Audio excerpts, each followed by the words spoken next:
Hello and welcome to today's edition of Route 664, the Road to Human Kindness. We are also the home of the endowment engineers and the ambassadors. The ambassadors and endowment engineering program is something that we started a little while ago regarding the way to communicate what we do to the public and to utilize the very powerful tools of the sections of the tax code called social security. That's the power of 664 and the power of the pooled income fund and the power of the charitable gift annuity. They are extremely powerful tools that the public does not use effectively and is not using enough of. And we want to encourage that because we need to build the charitable sector in the country. We need to make the charitable sector able to handle itself without the help of government. There's no reason for our tax dollars to be going to non-governmental organizations to support charities when we can support them directly. And you're encouraged to do that by sections of the tax code that were created in 1969 by Congress and which are very, very powerful tools. They're especially tools that will help you to create an endowment for yourself and then leave an endowment to the community. That's how they are effective. They help to reduce your taxes, they increase your income, and they do something good for the community. That's the power of the 664. That's the potential that you have to utilize what the government has given you. You only can use that if you know how. So we are teaching endowment engineers. We are creating a whole new profession where these individuals know how to direct you to avoid financial hazards, how to help you create the endowment that you need and you want to leave behind for yourself and for your family and also for the community. And all of this has to do with one of the things we do and what we teach in the endowment engineering program are the 5 financial hazards. And one of the hazards is the hazard of dying too soon. That's a hazard that can rob you and your family of their financial future. Obviously, you're gone, but the financial future of your family is still there. My guest today is the state planning attorney who has a tremendous experience in how to do estate planning and why it's important and so on. This is his profession. My guest is Adam Zuckerman. How are you? I'm good. It's great to be here today, Les. Thank you. Yes. So dying too soon, what does that mean to you? And the reality is that we've all heard the phrase "death and taxes." It's the two inevitabilities in life, and the challenge is that we are rapidly approaching a really interesting time in America. Every single day, 10,000 people are turning 65, and that means that by the end of the decade, there will be twice as many people that are 65 or older than there are today. That there will be more people in the country that are 65 and older than below 65 and older for the first time. And we are undergoing the greatest wealth transfer in history. So some people say it's 70 trillion, some people say it's $85 trillion in the next 25, 30 years. But regardless, that is a massive number. So we're here and trying to figure out how to make that process a little bit easier for people because the reality is that even if you don't think you have an estate plan, you do. It's just one that's prescribed for you by the state. Right. And it's not a question, it's not for the ultra rich, it's for everybody. It's everybody has an estate when they pass. So when I'm dealing with this aspect of planning, obviously the most important aspect is the well-being of the individual that I'm planning for. Do you find that the client, once they have this accomplished, they are like a changed person? Yeah, I think that you certainly gain a degree of peace of mind when you take the time to get everything in order. That said, when you're planning your estate, and we can talk about comprehensive estate planning and what that means because it means different things to different people. You're effectively planning for today so you are prepared tomorrow, but you're remaining flexible for the future. And what's interesting is that you get an immediate peace of mind, but if you don't revisit it every few years to make sure that it has adapted with your specific situation and circumstances, that you tend to lose that perspective. And the other side of the equation is that comprehensive estate planning is how it impacts everybody else. You're creating the foundation to leave that legacy, and you really need to take that into account. What are you doing to make it easier on your heirs, your executor, your administrator, your loved ones, even your friends and family? When you say make it easier, let's take two situations. A person dies intestate and a Mhm. person dies with a will. What is the difference in that scenario? All right. So effectively, when most people think of estate planning, they think of having a will or having trusts. That means that you are saying, this is the plan that I want to have happen, that in the event that I pass away, this is what happens to my assets. It's a roadmap. If you pass away without that will, without a trust, then there are specific guidelines for each state that says that your will go through probate or your assets will go through probate. And somebody that is appointed by the court within specific jurisdictional guidelines where you live is going to have to pick up all the slack and make sure that there is an accounting, that final estate taxes are filed for you, that your heirs within a specific order get your assets, that creditors are paid off. And what you can do is by organizing all of your information properly, you can make sure that your assets and your wishes are actually followed out. But a lot of people think that estate planning is really about what happens after you pass away and only after you pass away. And what we found is that estate planning is a lot more than that. It's leading up to that. It's having your advanced directives. It's having a living will. It's non-binding in place. Your healthcare proxies, your healthcare agents, your do not resuscitate directives, your power of attorneys, and a lot more. And what we need to do is make sure that we are preparing you as individuals to have the directives in place that in the event that you become incapacitated and can't advocate on your own behalf, that somebody can do that for you following your wishes. Because I don't know about US, but I don't want somebody making up some pretty important decisions for me if I'm not able to communicate it, but I still have mental capacity to understand what's going on. So people need to have, I guess we're talking about living wills and we're talking about surrogate health statements, Mm-hmm. surrogate health, appointing somebody that will take care of your situation if you can't make health decisions for yourself. We happen to use a book called The Five Wishes Yeah. to actually do that, which is we find that to be a very thorough way for an individual to go about the process of creating those two documents. They're very important. Every time you go to the hospital, you need to have a living will with you. Either that or the hospital will give you one to sign, which you may not like.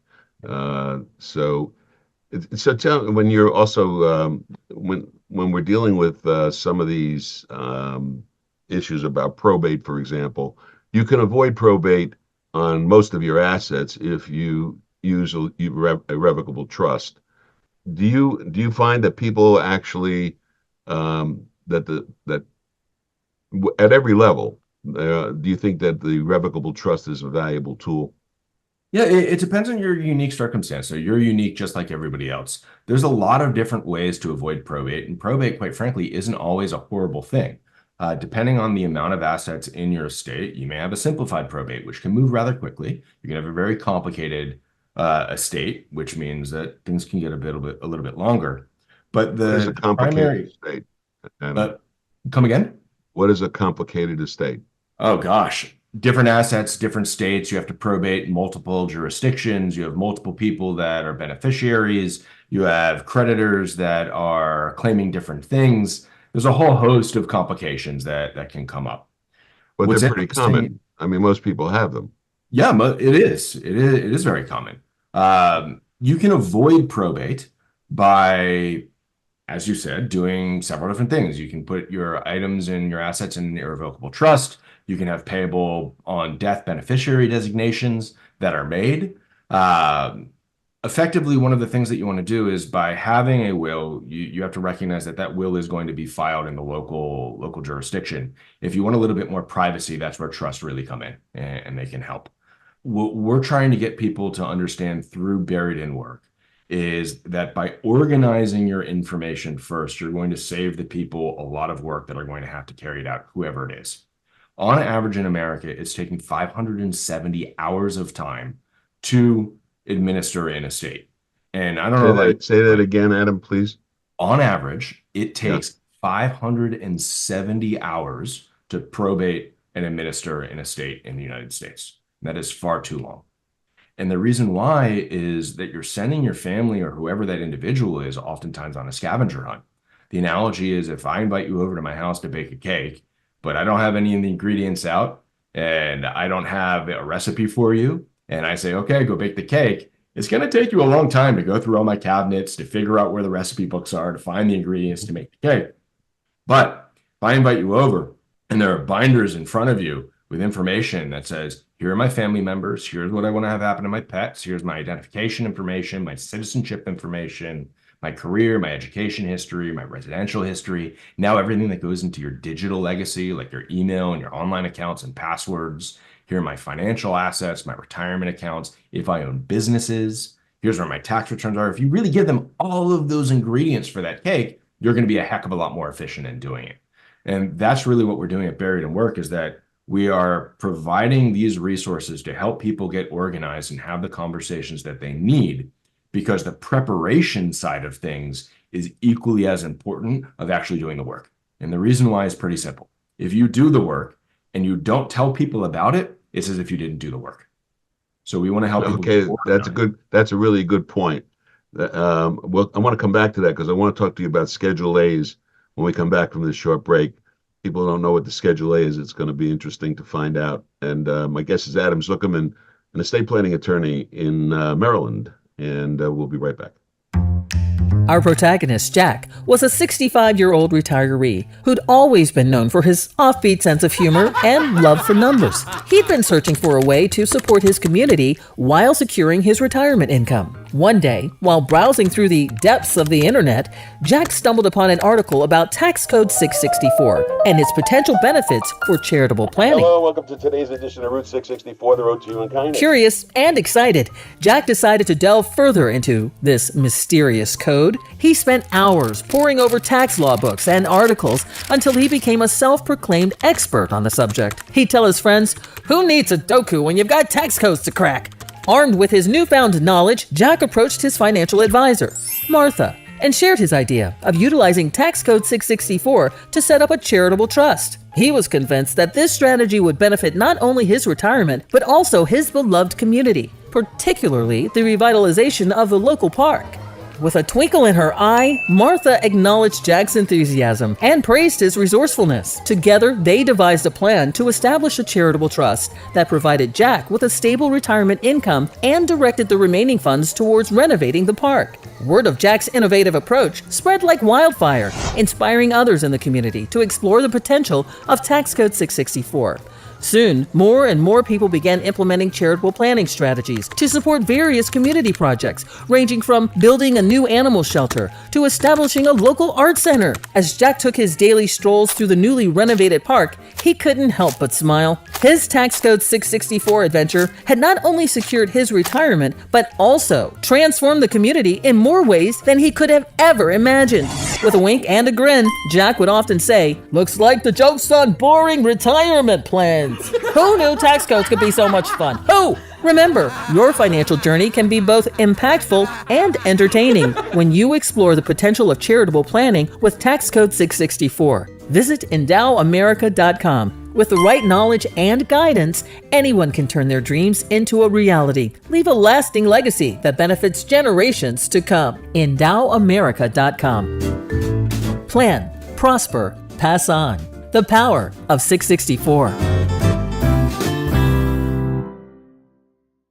And we're back. Before the break, we were talking about how you tell the information to the people that are coming behind you at the time that's really difficult. How do you transmit all of that? And I was alluding to Schedule A. Maybe you can tell us about the what the Schedule A is, importance of Schedule A on a revocable trust. Yeah, so in the Schedule A, it's organizing your assets for your successor trustee. So it's effectively saying, here's what I have, here's what I want to have happen to it. And it just makes things easier. And the reality is that you just don't want to send anybody on a scavenger hunt, because if you do that, you're creating two problems. One is that it's a lot of extra work that they have to go through to identify everything. And two, they may not actually find everything, which means after they're going through the process, they have to go back and redo work. So the Schedule A is a very important step of, just getting your information gathered together and puts everybody in a better spot. So it's easier, and you avoid the 570 hours of time that the average estate takes to get organized. So obviously, when somebody dies, it's a very emotional event, and it has a lot of other implications besides emotional. Do you find that communication with the rest of the family is an issue? It depends on the individual family. So families that are informed have perspective. Families that are not informed have a different perspective. Whether What or does not that mean exactly? Informed and uninformed. So you oftentimes you have the perception that when somebody passes away, an attorney is going to walk into a darkly lit room with leather couches, and the family members are going to be pensively gathered around waiting for them to read the will. But Well, that's that's what just we've been shown in every single, every single, where there's a will and there's property, there's always that scene that you're just describing, you know. yeah, Yeah. yeah, absolutely. So I wonder why we think that way. It's almost as if media can influence how people have perceptions. Yeah. But the reality is that's not always how it happens. Oftentimes people don't know if there's a will at all. People are surprised by what's in the will.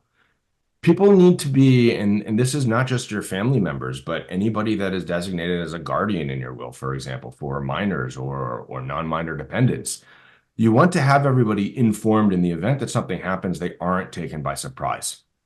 And if you think of what happens when people find themselves in these situations, it is not always something where people have a lot of advance notice, where someone's, in palliative care, in hospice care, and then they pass away. Sometimes you have a heart attack, you get hit by a bus, something happens. So it's an immediate shock to the family. They're not prepared. Nobody knows what's going on because you're rushing to deal with all of the immediate tasks that need to happen, immediately after somebody passes away. And then you're thrust into the scope of who is supposed to be doing what. So that's the difference between an informed family and an uninformed But family. is that information done by the documents, or is it done before anything happens in family meetings, or and do families have those meetings? I mean, I've talked, a lot of people, they talk more about sex than they do about money to Yeah, their yeah, kids, absolutely. and it's a real problem in a lot of instances where the children are basically don't know what's going to happen. They don't have an idea how, and they start to get a different impression at the time everything does occur, and it can be a mess.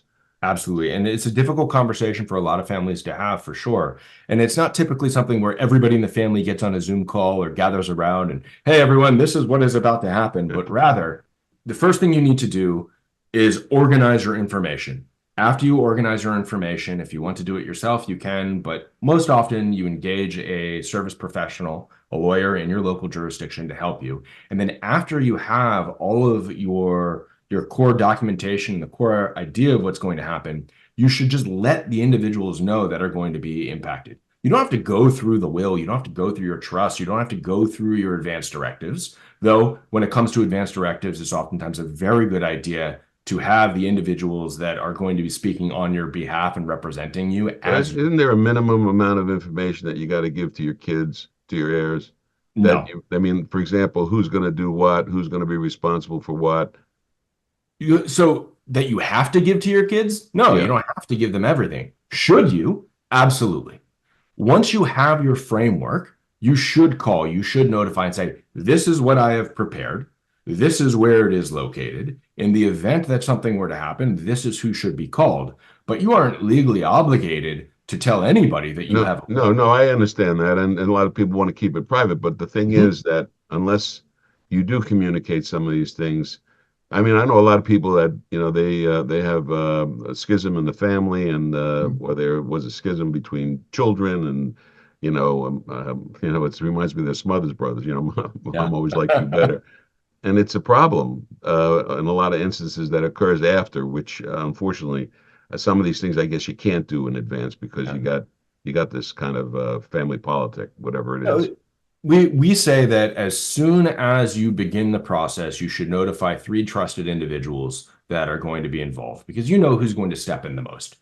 It could be a spouse, it could be a child, it could be a partner, it could be a best friend. And then also identify and notify an attorney if they're involved and have the individuals that you tell know who those other parties are. It's really important that in the event something are to happen to you, you're not sending people on that scavenger hunt And we believe, just like you said, that there may be schisms and challenges and problems in the family. And anything that you can do to make it easier on other people, it's leaving them the gift of organization. And we think that that's what you should do. And So there's do you also recommend independent trustees, independent corporate trustees to work with your trustees in it, some of your trust planning?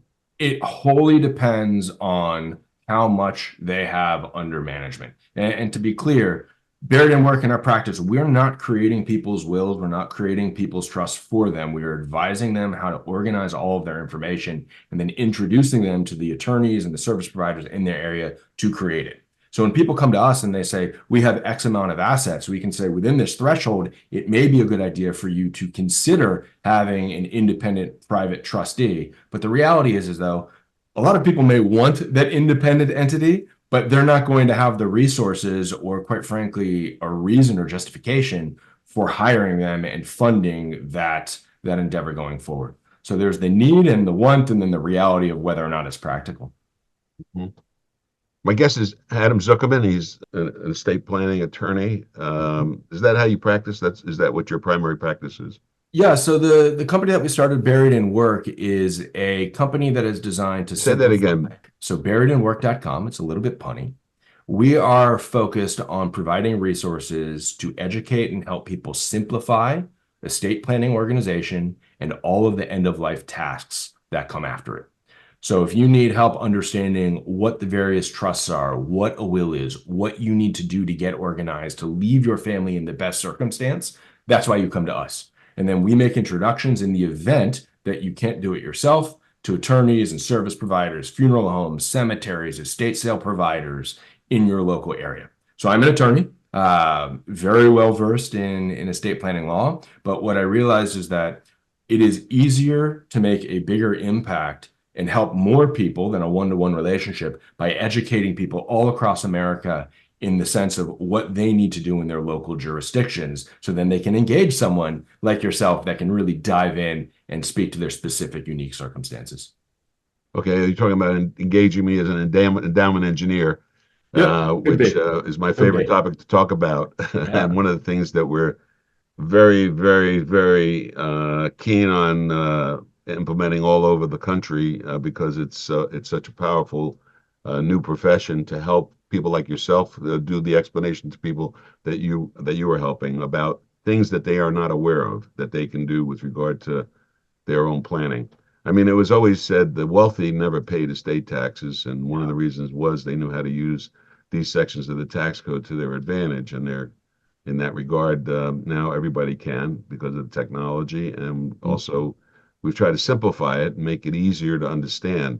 It's all about 664, that section of the tax code that allows you to do this kind of planning where if you leave something to charity when you die, you'll get lower taxes while you're alive and you get more income while you're alive. And that's a real powerful combination. Adam, I think we'll have your information up on the screen, but why don't you give it to us orally as people want to reach out to how to make their workload a little easier. You have a book too, right? Yeah, we've got several different guides online, checklists, a whole host of other materials. You can even find all your unclaimed property in the United States from coming to the website. It's buried. Say that again. You can find your what? All of your unclaimed property. So we helped somebody find $35,000 in unclaimed property recently. Really? Yeah, it's pretty neat. That's interesting. That's the people that didn't do the right planning. Yeah, that's correct, and they should check out 664. And the reality is that in 2022, 12 states in the District of Columbia imposed estate taxes, and 6 states imposed state inheritance taxes as well. Maryland does both, which is kind of unique.